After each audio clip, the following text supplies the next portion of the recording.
Alléluia. Alléluia. Bien-aimés dans le Seigneur Jésus-Christ, que le Dieu du prophète Samuel Bilo Joseph Ochofa soit avec nous tous. En ce moment, nous allons nous entretenir avec un thème.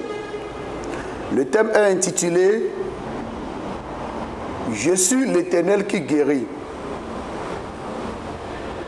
Bien-aimés dans le Seigneur Jésus-Christ, comment pourrons-nous comprendre ce thème qui parle « Je suis ». Qu'est-ce qu'on peut appeler « Je suis » ? C'est le Dieu de toute créature, le Dieu créateur du ciel et de la terre. C'est pourquoi il dit ceci à Moïse, lorsqu'il s'était révélé à lui dans un buisson, Adam. Il dit, dans Exode 3, verset 14, il dit à Moïse, Dieu dit à Moïse, je suis celui qui suis.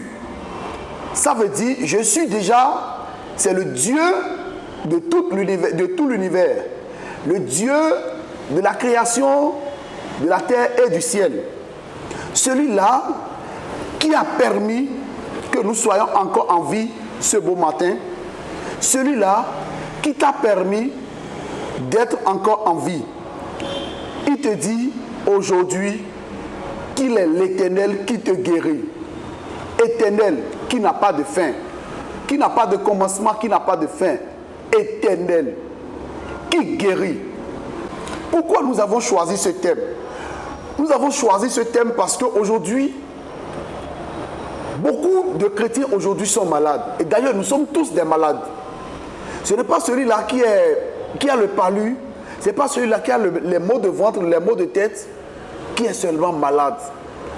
Mais autant que nous sommes sur cette terre, nous sommes tous des malades. Et l'Éternel nous dit aujourd'hui, il est là pour nous guérir.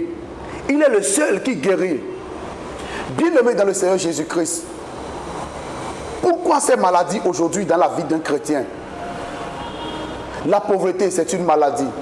La stérilité, c'est une maladie. Le non-emploi, c'est une maladie. Tout ce que vous voulez, c'est des maladies que nous portons au jour le jour. Les soucis, c'est des maladies.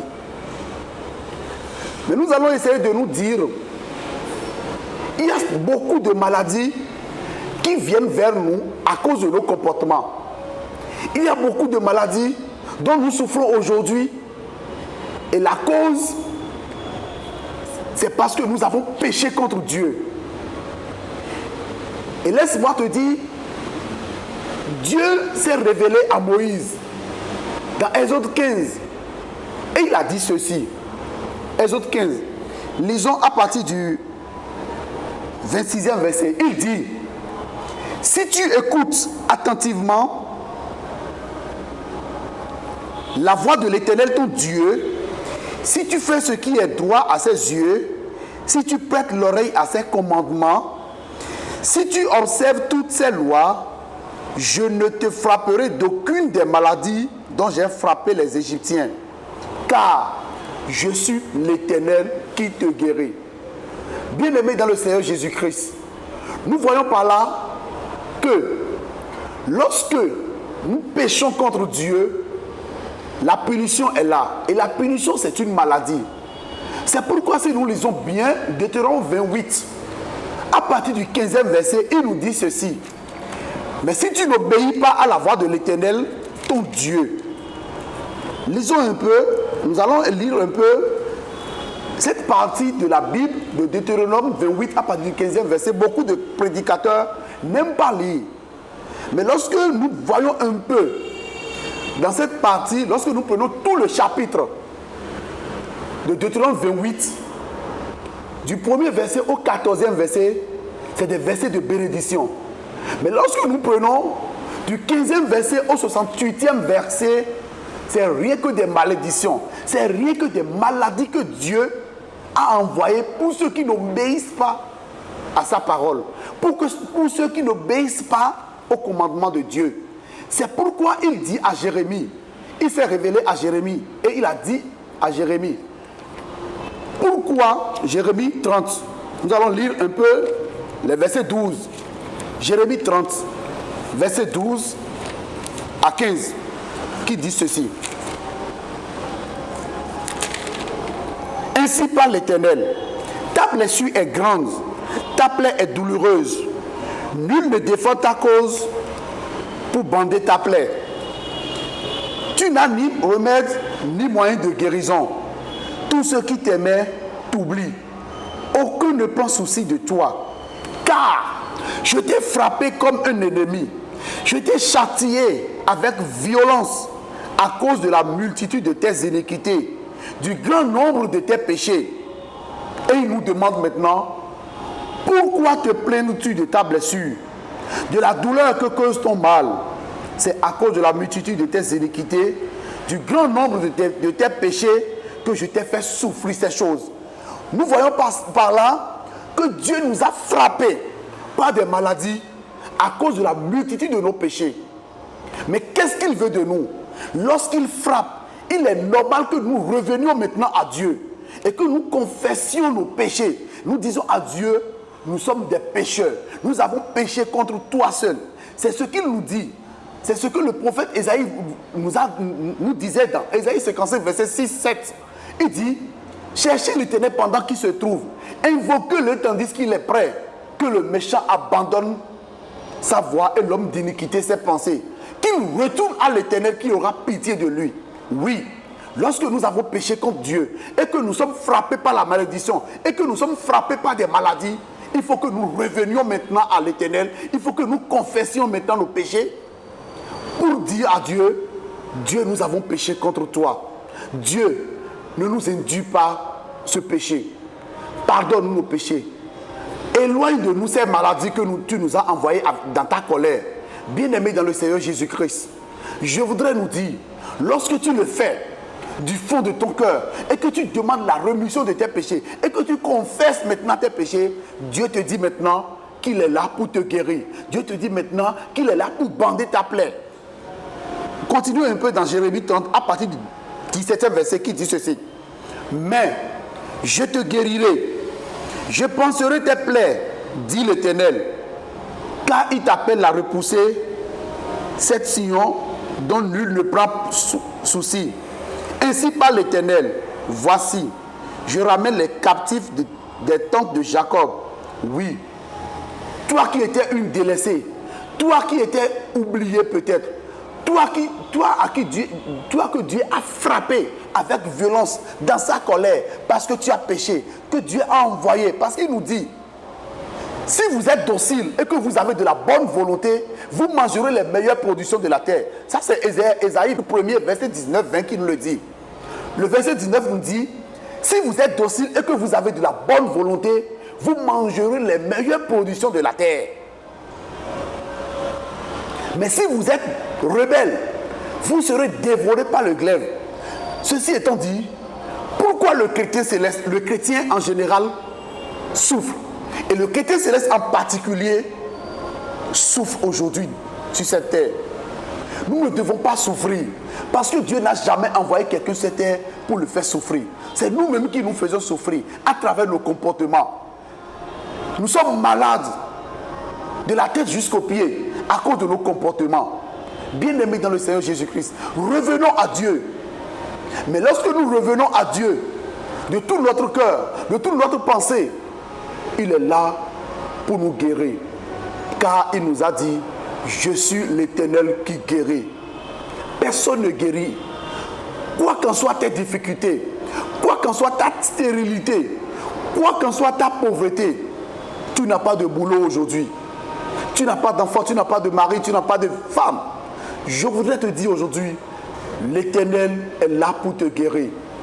Toi qui te dis peut-être Dieu t'a oublié, lisons un peu Ésaïe 49, verset 14, qui dit ceci.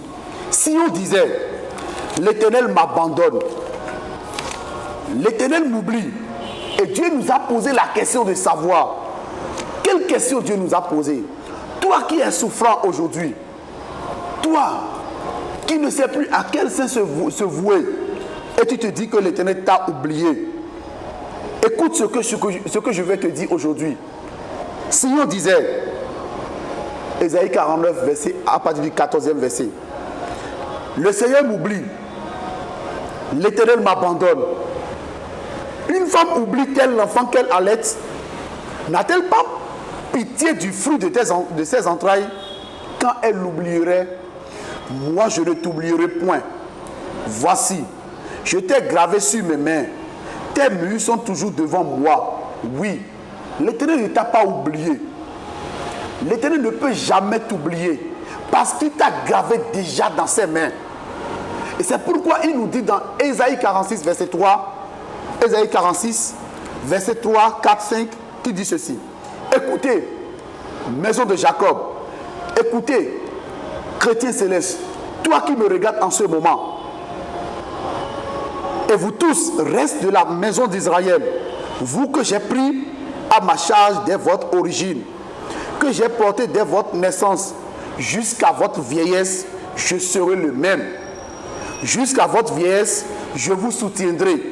Je l'ai fait et je veux encore vous porter, vous soutenir et vous sauver. Et il continue. Il dit, il nous a posé une question. À qui me comparerez-vous pour le faire mon égal? À qui me ferez-vous ressembler pour que nous soyons semblables, bien-aimés dans le Seigneur Jésus-Christ? Tu peux comparer Dieu à qui? Il est l'Éternel qui guérit. Mais laissez-moi vous dire, il y a des maladies que Dieu même a mis sur toi, pas parce que tu as péché contre lui, mais pour t'empêcher peut-être, à cause de l'excellence de la grâce qu'il t'a accordée, à cause de la force spirituelle qu'il t'a donnée, pour t'empêcher maintenant de te glorifier, de t'enorgueillir devant les gens. Il a mis cette maladie juste dans ta chair pour t'empêcher cela. Et c'est ce que l'apôtre Paul nous dit dans 2 Corinthiens chapitre 12 à partir du 9e verset, qui nous dit ceci. 2 Corinthiens chapitre 12 à partir du 7e verset. Nous allons d'abord commencer à partir du 6e verset. Si je voulais me glorifier, je ne serais pas un insensé, car je dirais la vérité, mais je m'en abstiens, afin que personne n'ait à mon sujet une opinion supérieure à ce qu'il voit en moi ou à ce qu'il entend de moi. Oui, l'apôtre Paul dit cela tout simplement parce que Dieu lui a accordé le don de guérison, le don de miracle, le don de prédication. Il prêche, il guérit, il fait des miracles, il ressuscite des morts. Mais dans sa chair, qu'est-ce que Dieu a fait? Et le verset 7, il dit, et pour que je ne sois pas enflé d'orgueil à cause de l'excellence de ces révélations, il m'a été mise une écharde dans ma chair, un ange de Satan pour me souffleter et m'empêcher de m'enorgueillir. Et il continue, il dit, 3 fois j'ai prié le Seigneur de l'éloigner de moi. Et il m'a dit, ma grâce te suffit, car ma puissance s'accomplit dans la faiblesse. Je me glorifierai donc plus volontiers de mes faiblesses, afin que la puissance de Christ repose sur moi. Oui, cette maladie que Dieu a envoyée à l'apôtre Paul, c'est pour l'empêcher de se glorifier. C'est pourquoi il nous avait déjà donné cet avertissement. L'apôtre Paul nous avait déjà donné cet avertissement dans 1 Corinthiens 4, verset 7. Il nous a déjà dit, car qu'est-ce qui te distingue? Qu'as-tu que tu n'aies reçu? Et si tu l'as reçu, pourquoi te glorifies-tu? Oui, pour que tu ne sois pas orgueilleux devant Dieu qui t'a donné cette grâce. Pour que tu ne sois pas orgueilleux devant Dieu qui t'a donné ce don de prédication, par exemple, ce don de guérison miraculeuse, par exemple. Il y a une maladie qui est à côté de toi, qui va t'empêcher de le faire. Bien-aimé dans le Seigneur Jésus-Christ. La 3e maladie dont nous voulons parler, quand Dieu frappe, il ne revient plus sur ça. Quoi qu'en soit ce que tu vas dire devant lui. C'est pourquoi il nous dit, dans Jérémie 15, verset 1er, il dit ceci. si Moïse et Samuel se présentaient devant moi, je ne serais pas favorable à ce peuple. C'est ce que Dieu a dit. Pourquoi? Parce que Dieu a déjà frappé ce peuple et il ne reviendra plus sur ça. Lisons un peu. Jérémie 15, à partir du premier verset. L'Éternel me dit, quand Moïse et Samuel se présenteraient devant moi, je ne serai pas favorable à ce peuple. Chasse-le loin de ma face, qu'il s'en aille. Et s'ils disent, où irons-nous? Tu leur répondras, ainsi parle l'Éternel. À la mort, ceux qui sont pour la mort. À l'épée, ceux qui sont pour l'épée. À la famine, ceux qui sont pour la famine. À la captivité, ceux qui sont pour la captivité. J'enverrai contre eux 4 espèces de fléaux, dit l'Éternel. Bien-aimés dans le Seigneur Jésus-Christ, nous avons vu dans la Bible, lorsque le roi Saül a péché contre Dieu, et que Dieu s'est détourné de lui, et que Dieu a dit, je me répands d'avoir établi Saül comme roi. Malgré les supplications de Saül, Dieu l'a rejeté une fois pour toutes. Et si nous prenons même l'ami intime de Dieu, Moïse, loin de Dieu, l'ami de Dieu, celui-là qui a parlé avec Dieu, celui-là qui a vu la silhouette de Dieu, lorsqu'il a péché, Dieu s'est détourné de lui. Et Dieu a dit, Moïse, tu n'iras plus sur cette terre. Mais écoutez un peu ce que Moïse a dit. Dans Deutéronome 3. Deutéronome 3, nous allons lire un peu à partir du verset 23. Deutéronome chapitre 3. Qu'est-ce que Moïse a dit? Verset 23. En ce temps-là, j'implorai la miséricorde de l'Éternel en disant, Seigneur Éternel, tu as commencé à montrer à ton serviteur ta grandeur et ta main puissante. Car, quel Dieu y a-t-il au ciel et sur la terre qui puisse imiter tes œuvres et tes refaits? Laisse-moi passer, je te prie. Laisse-moi voir ce bon pays de l'autre côté du Jourdain, ces belles montagnes et le Liban. Maintenant, Dieu, Moïse a supplié Dieu, a imploré la miséricorde de Dieu. Mais qu'est-ce que Dieu lui a dit? Mais l'Éternel s'irrita contre moi à cause de vous, et il ne m'écouta point. L'Éternel me dit, c'est assez, ne me parle plus de cette affaire. Vous voyez, je vous ai dit au début, lorsque nous avons péché contre Dieu et que nous sommes frappés par une maladie, dans la colère de Dieu, lorsque nous revenons à Dieu, il est capable de revenir sur lui. Il est capable de dire, mon enfant, je t'ai pardonné, et il va nous guérir. Lorsqu'il te pardonne, il va te guérir. Mais dans un autre cas, Dieu, lorsque la sentence est prononcée, quoi qu'en soient les supplications que nous allons adresser à Dieu, nous serons toujours frappés par cette maladie et nous serons dans cette maladie jusqu'au temps convenable, jusqu'au temps fixé par Dieu.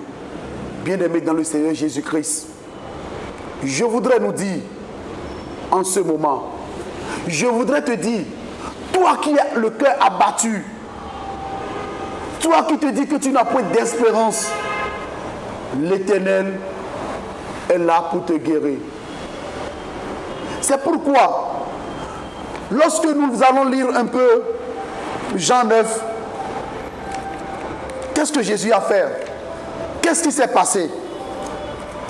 Cet aveugle qui n'a point d'espérance, Jean 9, nous allons lire un peu à partir du premier verset.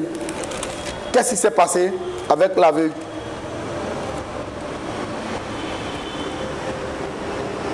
Après avoir dit cela, nous allons commencer à partir du premier verset.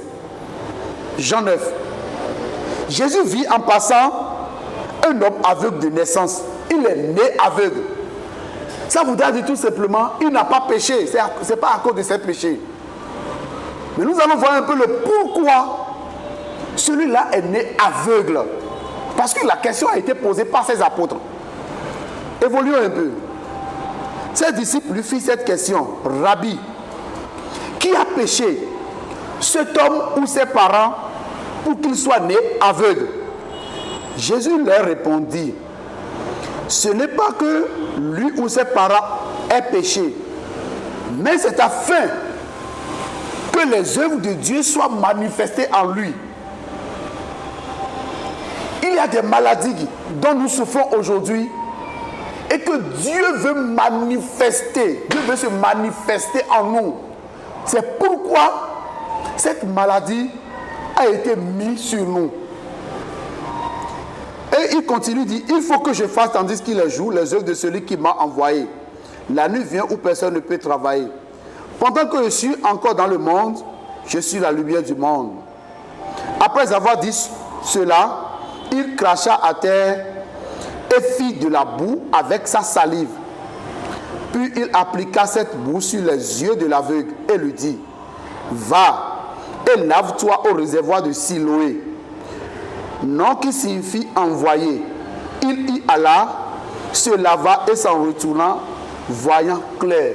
Bien-aimés dans le Seigneur Jésus-Christ, nous voyons par là que Jésus-Christ, pour guérir cet aveugle, a craché sur du sable et a fait de la boue et a mis sur les yeux de l'aveugle et lui a demandé maintenant d'aller se laver dans le réservoir de Siloé. Alléluia. C'est une parenthèse que nous allons ouvrir.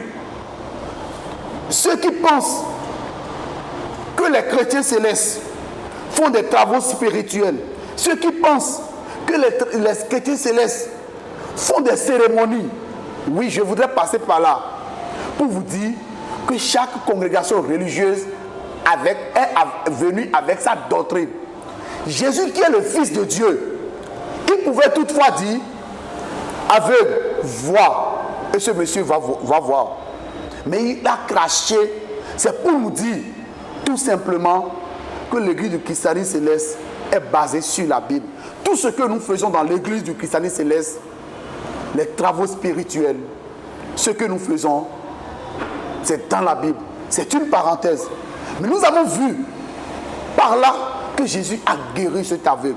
Celui-là qui avait guéri cet aveugle, il est là et il sera là éternellement.